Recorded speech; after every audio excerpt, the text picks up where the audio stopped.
सगळ्यांना माहिती आहे की परवा पाचोरा आणि भडगाव मतदारसंघामध्ये म्हणण्यापेक्षा जवळपास जळगाव जिल्ह्यामध्ये अतिवृष्टी सदृश्य परिस्थिती संपूर्ण जळगाव जिल्ह्यामध्ये निर्माण झाली होती।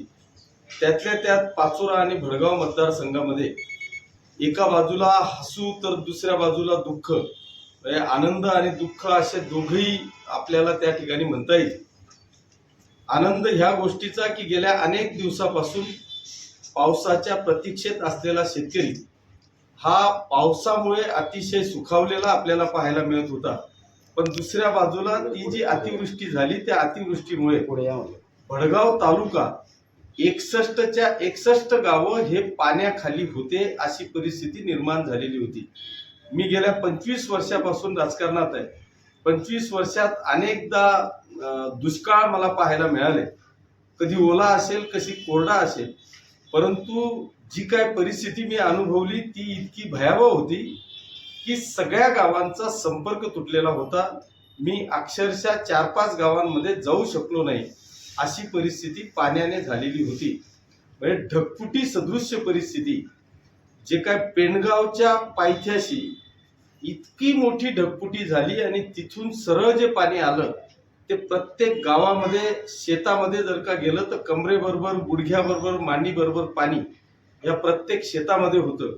म्हणजे एका बाजूला पिकांची अतिशय चांगल्या पद्धतीची परिस्थिती असताना ते सगळे पिकं उद्ध्वस्त झाले, जमीन खरडली गेली, विहिरी पाण्याखाली गेल्या। इतकी भयानक अवस्था त्या भडगाव तालुक्यात होती। तीच परिस्थिती पाचोरा तालुक्यात सुद्धा जवळपास 65 ते 70 मिलीमीटर पाऊस हा पाचोरा तालुक्यात देखील झालेला आहे। परंतु भडगाव तालुक्यात हा जवळपास 100 ते 105 मिलीमीटरच्या वरती पाऊस झाल्यामुळे प्रचंड नुकसान आमच्या शेतकरी बांधवांचं झालं। अनेकांच्या दुकानांमध्ये घरांमध्ये पाणी गेलं, अनेकांची ज्वारी बाजरी जे काय खरेदी करता किंवा विक्री करता त्यांनी राखून ठेवलेली होती ती ज्वारी बाजरीचं नुकसान झालं, दुकानांमध्ये पाणी घुसलं। अनेक शेतकऱ्यांचं खत मटेरियल जे घरात आणून ठेवलेलं होतं ते खत मटेरियलचं नुकसान झालं, गाई म्हशी बकऱ्या वाहून गेल्या। अशी परिस्थिती आज भडगाव तालुक्यात निर्माण झालेली आहे। तात्काळ आपण तहसीलदारांना PI सोबत घेऊन आपण गेलो। 2-4 कुटुंब तर अक्षरशः म्हणजे बचाव कार्याकरता आपण पूर्ण टीम पाचसर गावामध्ये घेऊन गेलो। एक आदिवासी कुटुंब पाचसर गावामध्ये अडकलं, त्यांना आपण रेस्क्यू करून आणि सुरक्षित स्थळी आणलं। त्याच्यात 2-2, 3-3 महिन्याचे बालक देखील होते, त्यांना आपण सुरक्षित काढलं। तीच परिस्थिती पथराळला होती की दोघेही बाप बेटे शेतात असताना अचानक त्या धरणात पाणी वाढलं आणि ते एका झाडाचा सहारा घेऊन ते झाडावर चढून बसले। शेवटी त्यांना देखील गावकऱ्यांनी रेस्क्यू करून सुरक्षित काढलं। त्याच्यामुळे जरी जीवितहानी झाली नाही पण वित्तहानी ही प्रचंड झालेली आहे। म्हणून मी तर आज सकाळीच माननीय जिल्हाधिकारी महोदयांशी बोललो, जिल्हाधिकाऱ्यांना विनंती केली की आपण एक शेताचा पंचनामा करण्यापेक्षा सरसकट ओला दुष्काळ आपण जाहीर करावा किंवा सरसकट पंचनामे करून आमच्या शेतकरी बांधवांना तात्काळ दिलासा द्यावा, अशा पद्धतीची विनंती आपण त्या ठिकाणी केली। तीच परिस्थिती पाचोरा शहरात देखील होती। मी तिथूनच या राज्याचे आपत्ती व व्यवस्थापन मंत्री नामदार गिरीशजी महाजन साहेब यांच्याशी संपर्क साधला। त्यांना ही सगळी आपबीती त्यांच्या कानावर टाकली। त्यांनी देखील जिल्हाधिकारी असतील किंवा संबंधित अधिकाऱ्यांना निर्देश दिले की यांचे तात्काळ पंचनामे करून आपण मदतीसाठी तसा प्रस्ताव शासनाकडे पाठवावा, अशा पद्धतीचे आदेश माननीय गिरीशजी महाजन साहेब यांनी शासनाला अधिकाऱ्यांना दिलेले आहेत।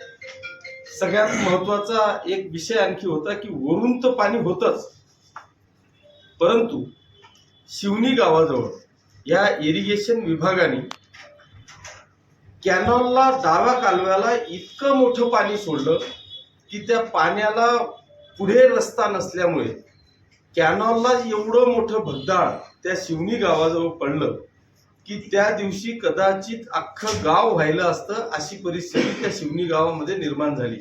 आणि तिथूनच मी माननीय मंत्री महोदयांना व्हिडिओ कॉल केला, त्यांना ती सगळी परिस्थिती दाखवली.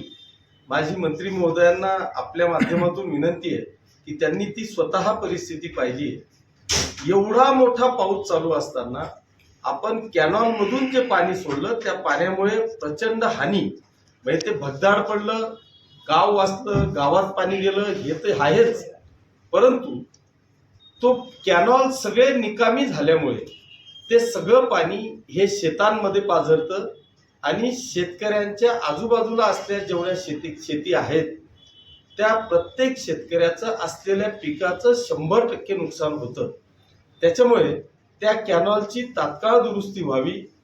थेट डावा आणि उजवा कालव्याचं माझ्या माहितीप्रमाणे टेंडर निघालेलं आहे, पण जे कोणी कॉन्ट्रॅक्टर असतील त्यांना तात्काळ दुरुस्तीचे आदेश देऊन ते कॅनॉल लवकरात लवकर दुरुस्त झाल्याशिवाय आता त्या कॅनॉलला पाणी सोडू नये. सोडायचंच असेल, कारण त्याला नदीला आपल्याजवळ जागा आहे. मला माहिती आहे की 100% धरण 98-99% गिरणा धरण भरलेलं आहे. त्याच्यामुळे त्यांना पाणी सोडणं तरी आवश्यक असलं, पण ते कॅनॉलला न सोडता, कारण पुनर्भरणाच्या नावाखाली त्या कॅनॉलला पाणी सोडलं जातं. आपण आता जर एरंडोल पारोळ्या करता आपण ते पाणी सोडतो, पण आता एरंडोल पारोळ्यामध्ये सुद्धा इतकी अतिवृष्टी झाली आहे की तिथले सुद्धा सगळे नाले, खोले, बंधारे, बांध सगळे भरलेले आहेत. त्याच्यामुळे आता त्या कॅनॉलला अजिबात पाणी सोडू नये.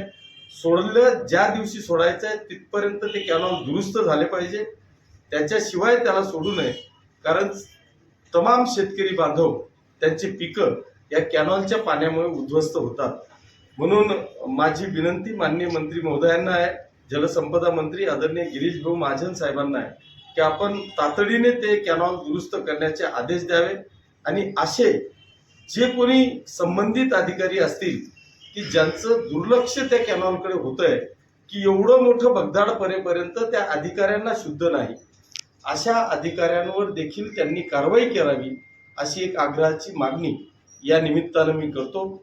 आपल्या माध्यमातून सगळे जे पीडित शेतकरी आहेत, नुकसानग्रस्त शेतकरी बांधव आहेत, या प्रत्येकाला मी विनंती करतो की आपण काळजी करण्याची आवश्यकता नाही.